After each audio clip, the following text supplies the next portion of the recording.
గత నెల 26వ తేదీన మెదక్ పట్టణంలోని పిల్లికొట్టాల్ చంద్రభవన్ కాంప్లెక్స్ లో వినాయకుని విగ్రహాన్ని చోరీ చేసిన నలుగురు నిందితులను మెదక్ అదనపు ఎస్పీ మహేందర్ రెడ్డి పట్టుకుని రిమాండ్కు తరలించారు. శనివారం మెదక్ పట్టణ పోలీస్ స్టేషన్ లో ప్రెస్ మీట్ సమావేశం ఏర్పాటు చేశారు.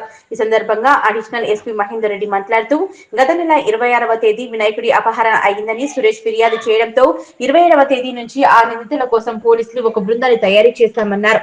సీసీటీవీ ఫుటేజీ ఆధారంగా 5గురు నిందితులను ఆటో ఎక్కించుకున్న దృశ్యాల్లో trolley auto number TG 07U5151 ఆధారంగా మొదటగా నర్సాపూర్ వైపు వెళ్లినట్లు, అటు నుంచి చేగుంట నుంచి హైదరాబాద్ వెళ్లినట్లు సీసీటీవీ ఫుటేజీ ఆధారంగా సేకరించడం జరిగిందన్నారు.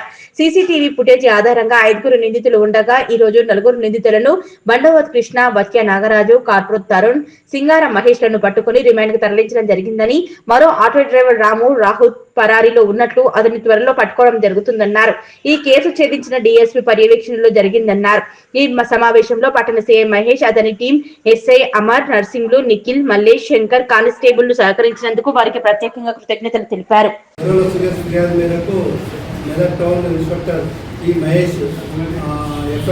కేసు నమోదు చేసిండు. Crime number 321/25 under section 305 clause 5లో 305 బిఎన్ఎస్లో కేసు నమోదు చేసిండు. కేసు నమోదు చేసిన తర్వాత అక్కడ సాక్షులను మరియు సీనియర్ పబ్లిక్స్ను సందర్శించి దాని మీద ఒక టీం ఏర్పాటు చేసిండు.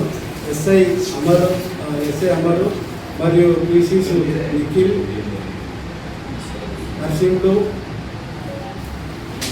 మల్లేష్, శంకర్ ఇలా ఏర్పాటు చేసిండు. ఆ తర్వాత 30వ తారీఖు నుంచి ఈ యొక్క సీసీ కెమెరాల ద్వారా ఎక్కడని చెప్పి వెరిఫై చేసుకుంటూ పోతే ఆ సీసీ కెమెరాల ద్వారా ఈ కేసును గుర్తించడం జరిగింది.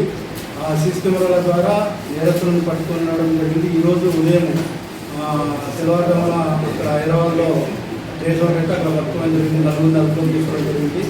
4 దీంట్లో మెయిన్ A1 వచ్చేసి